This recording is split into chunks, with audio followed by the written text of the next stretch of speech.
ঋতুচক্রে আজকে মূলত চৈত্রের বিদায় দিন। আজকে চৈত্র সংক্রান্তি এবং রাত পোহালেই 1433 বাংলা নববর্ষকে বরণ করে নেবে বাঙালি। আজকে আমরা ময়মনসিংহের শিল্পাচার্য জয়নুল আবেদিন চারুকলা ইনস্টিটিউটে রয়েছি। একেবারে ছায়া সুনিবিড় একটা নিভৃত সুন্দর একটি পরিবেশে আমরা দেখতে পাচ্ছি এই ইনস্টিটিউটের যারা শিক্ষক মণ্ডলী রয়েছেন, শিক্ষার্থী রয়েছেন, তারা বাঙালির যে চিরায়ত লোকজ ঐতিহ্য, একেবারে হরিণ, মাছ, মোরগ, ট্যাপা পুতুল সব কিছু তৈরি করছেন একত্রে মিলেমিশে একেবারে রঙের বর্ণ ছটায়। আমরা জানি যে চৈত্র সংক্রান্তি বাঙালির জাতীয় জীবনে একেবারে ওতপ্রোতভাবে জড়িত, আমাদের যে জীবন আচার সেখানে জড়িত। মূলত বাংলা ঋতু চক্রের শেষ যে দিনটি সেটি মূলত চৈত্র সংক্রান্তি। একসময় বাংলার প্রতিটি ঋতুতেই কিন্তু আসলে সংক্রান্তির উৎসব কিন্তু পালন করা হতো। পাশ্চাত্য সংস্কৃতির আগ্রাসনে, কালের বিবর্তনে অনেক সংস্কৃতি আমাদের মাঝখান থেকে কিন্তু হারিয়ে গেছে। তবুও চিরায়ত লোকজ উৎসবগুলো এখনও আমরা ধরে রেখেছি। তবে বাঙালির মনে এখনও সযত্নে টিকে আছে চৈত্র সংক্রান্তি বা চৈত্র সংক্রান্তি মেলার মতো উৎসবগুলো। লোক গবেষকরা যেটা বলেন যে গ্রামীণ অর্থনীতি কিংবা আন্তঃবাণিজ্যের গোড়াপত্তন কিন্তু বাংলা সংক্রান্তির বিভিন্ন উৎসব এবং গ্রাম বাংলার মেলাকে কেন্দ্র করে কিন্তু আমরা দেখতে পাই। এবং আমাদের জন্মভূমি, আমাদের আলো বাতাস, আমাদের এই যে বেড়ে ওঠা সকলেই কিন্তু আমাদের বাঙালি সংস্কৃতির মধ্য দিয়ে আমরা প্রকৃতির নানান রূপ দেখতে পাই এই সংক্রান্তির বা এই যে চৈত্র মাস বা বৈশাখের যে শুরুতে। এবং কৃষক কৃষাণী উন্মুখ হয়ে আসলে চাতক পাখির মতো চেয়ে থাকে কখন তার ফসল ঘরে তুলবে। কৃষকের এই যে ফসলের নির্ধারিত হয় কেমন যাবে সময়, এই কৃষকের যে ফসলটি ঘরে তুলবে সেই ফসলেই কিন্তু নির্ধারিত হবে যে কেমন যাবে তার আগামীর দিনগুলো। মূলত আমরা এখানে দেখতে পাচ্ছি যে ট্যাপা পুতুল আঁকছে এখানকার যারা শিক্ষার্থী রয়েছেন, শিক্ষক রয়েছেন, সকলে মিলে এই যে সুন্দর একটি ট্যাপা পুতুল আঁকছে শিক্ষার্থীরা। আমরা একটু কথা বলবো আপনাদের সঙ্গে। আজকে রাত পোহালেই তো পয়লা বৈশাখ এবং আজকে চৈত্র সংক্রান্তি, এটিও অত্যন্ত গুরুত্বপূর্ণ একটি দিন।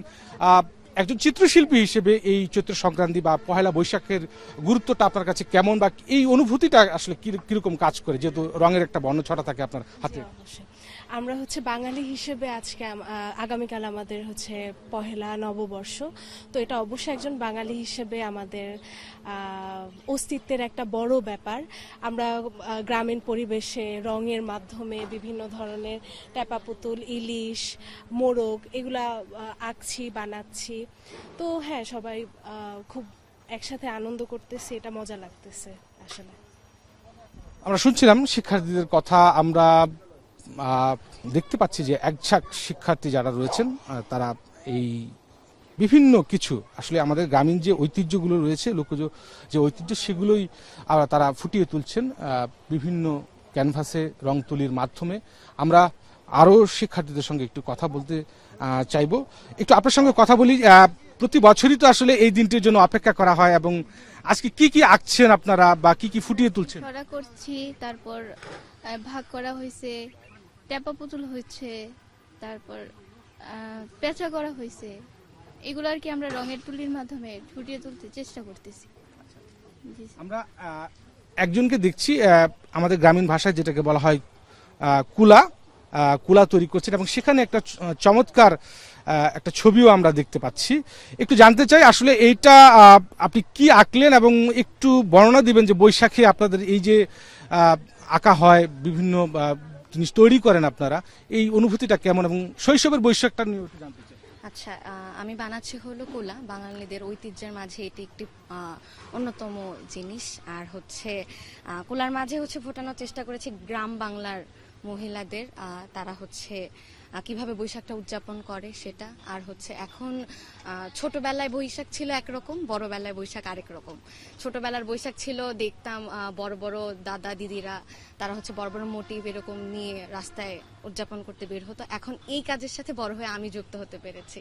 তো এটা আরো ছোটবেলার থেকে এখনের অনুভূতি আরো অনেক ভালো। আমরা আরেকটি সুন্দর চিত্রকল্প দেখছি। একটু জানতে চাই আপনার কাছে যে যেহেতু আজকে চৈত্র সংক্রান্তি, কালকে তো বৈশাখ এবং শেষ সময়ের ব্যস্ত সময় পার করছেন, একজন চিত্রশিল্পী হিসেবে কেমন লাগছে? অবশ্যই খুবই খুবই ভালো লাগছে, কারণ আমরা সারা বছর এই দিনটির জন্য অপেক্ষা করে থাকি। আর এখানে কাজ করে আরো ভালো লাগছে, কারণ এই একটা দিনেই আমাদের চারুকলার যে সকল শিক্ষার্থীরা এত আনন্দ সহকারে যে বিভিন্ন মুখোশ, তারপর হচ্ছে দেখতে পাচ্ছেন যে সরা, বিভিন্ন চিত্র এবং যে কোলা, এখানে যে গ্রাম বাংলা বিভিন্ন ঐতিহ্য যেগুলা মানে লুপ্ত হয়ে গেছে প্রায়, সেই জিনিসগুলো আমরা ফুটাই তোলার চেষ্টা করতেছি, যেটা বাংলার মাঝে আবার ফিরে আসো, এই জিনিসগুলো মানুষ চিনুক জানুক, সেটাই আমরা প্রত্যাশা করতেছি আমাদের কাজের মাধ্যমে। আমরা শুনছিলাম আসলে এক একজন চিত্রশিল্পী তাদের অসাধারণ, তাদের যেমন প্রতিভা, তাদের যেমন রং তুলির আঁচড়ে বাঙালির নানান ঐতিহ্য তারা ফুটিয়ে তোলার চেষ্টা করছে। মূলত একসময় কিন্তু নববর্ষ পালিত হতো আর্তব উৎসব বা ঋতু ধর্মী উৎসব হিসেবে। তখন এর সঙ্গে ঘনিষ্ঠ সম্পর্ক ছিল কৃষির, কারণ কৃষি কাজ ছিল ঋতু নির্ভর। এই কৃষির সুবিধার্থেই কিন্তু মুঘল সম্রাট আকবর 1584 খ্রিস্টাব্দে আমরা জানি যে তিনি একসময় বাংলা নববর্ষের সূচনা বা মূলত আকবরের আমল থেকেই সে সময় বাংলার কৃষকরা চৈত্রের শেষ দিন পর্যন্ত জমিদার, তালুকদার এবং অন্যান্য ভূমি ভূস্বামী খাজনা পরিশোধ করতেন এবং পরদিন নববর্ষের ভূস্বামীরা তাদের মিষ্টিমুখ করাতেন। এই উপলক্ষে তখন মেলা এবং অন্যান্য অনুষ্ঠানের আয়োজন করা হতো।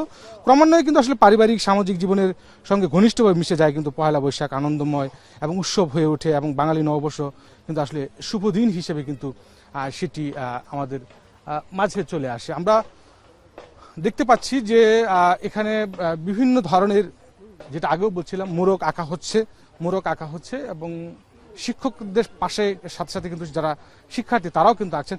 আমরা এবার একটু কথা বলবো এই শিল্পাচার্য জয়নুল আবেদিন ইনস্টিটিউট, চারুকলা ইনস্টিটিউটের যিনি ভারপ্রাপ্ত অধ্যক্ষ রেশমা আহমেদের সঙ্গে। আমরা একটু জানতে চাই আসলে বৈশাখ তো আসলে আমাদের একেবারে প্রাণের উৎসব, বাঙালির উৎসব। বৈশাখের গুরুত্বটা আমাদের বাঙালির জীবনে কতটুকু এবং বৈশাখকে নিয়ে কি প্রস্তুতিগুলো রয়েছে। পাশাপাশি আরেকটি প্রশ্ন ছুড়ে দিতে চাই, আমাদের নতুন প্রজন্মের কাছে অনেক সংক্রান্তির উৎসবই তো আমাদের বিলীন হয়ে যাচ্ছে, সেগুলো টিকিয়ে রাখতে গেলে কি করা প্রয়োজন? পহেলা বৈশাখ তো বাঙালির জাতীয় জীবন অত্যন্ত গুরুত্বপূর্ণ একটি উৎসব। আমাদের প্রত্যেকটি ধর্মেরই একটা নিজস্ব উৎসব থাকে, কিন্তু পহেলা বৈশাখ এমন একটা উৎসব যেখানে জাতি, ধর্ম, বর্ণ নির্বিশেষে সবাই আমরা একত্রিত হয়ে একটা প্রাণের উৎসব মেলায় মেতে উঠি। তো চারুকলার জন্য পহেলা বৈশাখ হচ্ছে অনেক বেশি গুরুত্বপূর্ণ। তো আমাদের এই প্রতিষ্ঠান আমরা প্রতি বছরই কিন্তু নানান বর্ণিল রঙে সাজিয়ে তোলার চেষ্টা করি। অন্যান্য বছরের তুলনায় এই বছর তার পরিধি আরও ব্যাপক আকারে দেখা দিয়েছে। আপনারা দেখতেই পাচ্ছেন যে এখানে অনেকগুলো মোটিভের কাজ চলছে, তারপর লক্ষ্মী পেঁচা, তার বিভিন্ন রকমের সরার মধ্যে কাজ করা হচ্ছে। আমরা সমস্ত প্রস্তুতি শেষ পর্যায়ে আমাদের মোটামুটি। আমরা কালকের মধ্যে আশা করছি যে খুব সুন্দর একটা র্যালি আমরা উপস্থাপন করতে পারবো। আর পহেলা বৈশাখ আমাদের জীবনে অত্যন্ত গুরুত্বপূর্ণ, কারণ এটা হচ্ছে একটা সার্বজনীন অনুষ্ঠান, সুন্দর তাই যা সার্বজনীন।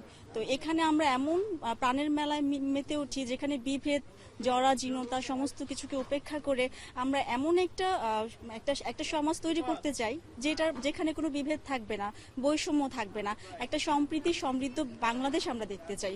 তো তার জন্য পহেলা বৈশাখের গুরুত্ব অপরিসীম।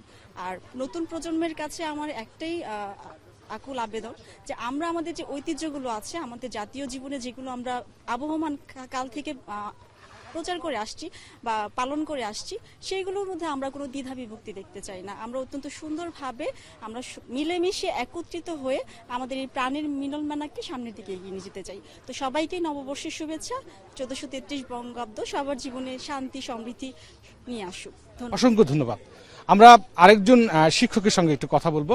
আমরা দেখতে পাচ্ছি চমৎকার একটি ফুল আঁকছেন আপনি, একটু কথা বলতে চাই আপনার সঙ্গে। মূলত বৈশাখ তো আমাদের একটা চিরায়ত বাঙালির সংস্কৃতি। তো এই সংস্কৃতির নানান বিদেশি সংস্কৃতির আগ্রাসনে আমাদের অনেক সংস্কৃতি কিন্তু বিলুপ্ত হয়ে যাচ্ছে।